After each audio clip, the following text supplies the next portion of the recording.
Sir ये power on और of करने के लिए हमारे पास बटन है।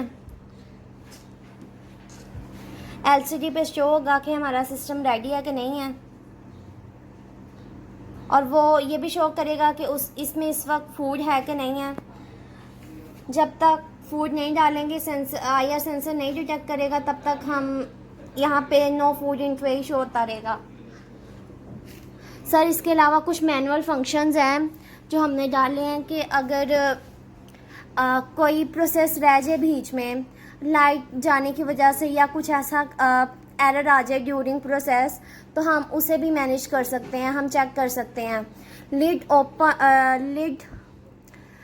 लिड को ओपन करने के लिए हमारे पास हमने जो फंक्शन डाला है वो डी से ओपन करते हैं। ये डी से ओपन होगी। अगर इसमें कोई फूड होगा तो हम इसे मैन्युअली बंद करेंगे, मैन्युअली ओपन होगा और मैन्युअली क्या नाम है बंद होगा। ये हमने बंद कर दी। अगर इसमें कोई वेस्ट फूड होता है जो ये बंद हो गई, जो पिछले प्रोसेस में रह गया हो हमने देख लिया लिड ओपन करके, तो वो हम हैश दबा के उसे नीचे फेंक सकते हैं डिहाइड्रेटर से। ये सर ये घूम गया और हम हैश दोबारा दबाएंगे तो वो फिर से वापस आ जाएगा अपनी पोजीशन पे। वैसे ही इस फूड को स्लाइडिंग ट्रे यानी कि जो सबसे नीचे ट्रे है ऊपर पहुंचाने के लिए भी ब्लेंडर से हमारे पास एक फंक्शन है जो स्टार से है। ये रोटेट हो रही है, मैनुअली रोटेट करें, ये मैनुअल फंक्शन है। अगर कोई बीच में प्रोसेस रह गया हो एरर की वजह से, लाइट जाने की वजह से, तो वो हम इस तरह कर सकते हैं। और ये स्टार्स दबाने पे अपनी वापस पोजीशन पे आएगा और वो सारा फूड अगर वेस्ट था तो वो हम निकाल के दोबारा प्रोसेस स्टार्ट कर सकते हैं। फ़िलहाल सर वो अभी दिखा रहा है कि ब्लेंडर को सर ये सारा कुछ ना हमारी इस पे शो होगा एलसीडी पे कि ये स्टेप पे हैं हम लोग और ये चीज़ हो रही है। इसके अलावा वो स्टिल दिखा रहा है कि अभी डिहाइड्रेटर में ना कोई फूड नहीं है। तो अब हम प्रोसेस की तरफ चलते हैं, पर सर उससे पहले ना हम इसमें टेम्परेचर वगैरह सेट भी कर सकते हैं। टेम्परेचर और क्या कहते हैं timer, blender timer, dehydrator timer, ये सारा कुछ हम सेट कर सकते हैं। अगर ए दबाएंगे हम तो डिहाइड्रेटर टाइम आ जाएगा। तो सर हम इसे 99 मिनट तक सेट कर सकते हैं। ये हमने लिमिट डाली है इसमें कि हम 99 मिनट तक सेट कर सकते हैं। तो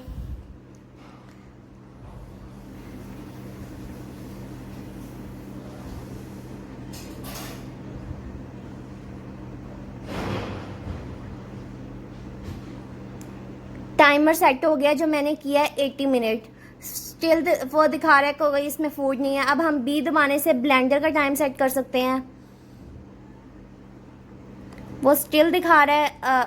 अब हम यहाँ से हम इसका भी 99 मिनट तक है।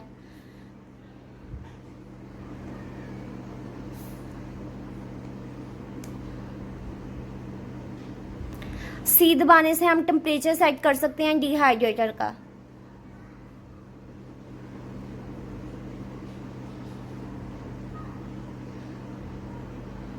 फ़िलहाल 55 सेट है, हम इसे चेंज कर सकते हैं।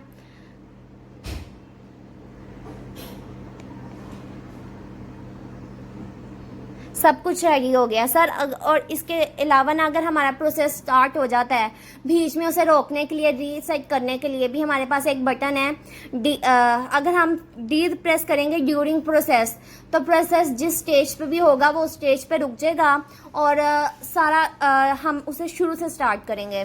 डी से हम वो काम करेंगे और ये सारा कुछ एलसीडी पे शो होगा। इसके अलावा सर अब अगर कोई मोशन डिटेक्ट कर लेता है सेंसर,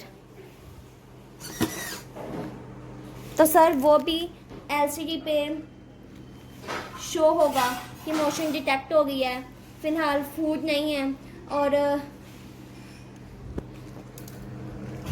सर ये मैं फूड रख रही हूँ फ़िलहाल, ये मैं सिर्फ ऐसे डेमो के लिए रख रही हूँ। जब तक सेंसर हमारा सर डिटेक्ट नहीं करता फूड, तब तक वो डिहाइड्रेटर स्टार्ट नहीं करेगा, बिकॉज हमने सेंसर इसलिए लगाया कि वो चेक करे इसमें फूड है कि नहीं है। सर ये देखें जो मैंने टाइम और टेम्परेचर सेट किया था वो उस पर स्टार्ट हो गया है और क्योंकि मैंने टाइम बहुत ज़्यादा रखा हुआ है, टाइम लिमिट इसकी मैंने 80 मिनट रखी हुई है, तो ये 80 मिनट चलेगा। किसी भी फूड को सर अगर हम लॉजिकली भी देखें तो किसी भी फूड को ड्राई होने के लिए तकरीबन 1-2 दिन चाहिए होते हैं। तो यहाँ पे भी ये 1-2 मिनट में नहीं होगा, कम से कम घंटा इतना तो लेगा ही ये ड्राई होने के लिए। सर इतना क्योंकि मैं डेमो दे रही हूँ तो इसलिए मैं इसे सारा रीसेट कर रही हूँ। हमारा अगर हम डी दबाएंगे तो रीसेट हो जाएगा, ये सिस्टम रीसेट हो गया है। अब हमारा प्रोसेस जो होगा वो दोबारा से शुरू होगा 0 से।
टाइम कंप्लीट हो गया डिहाइड्रेशन का।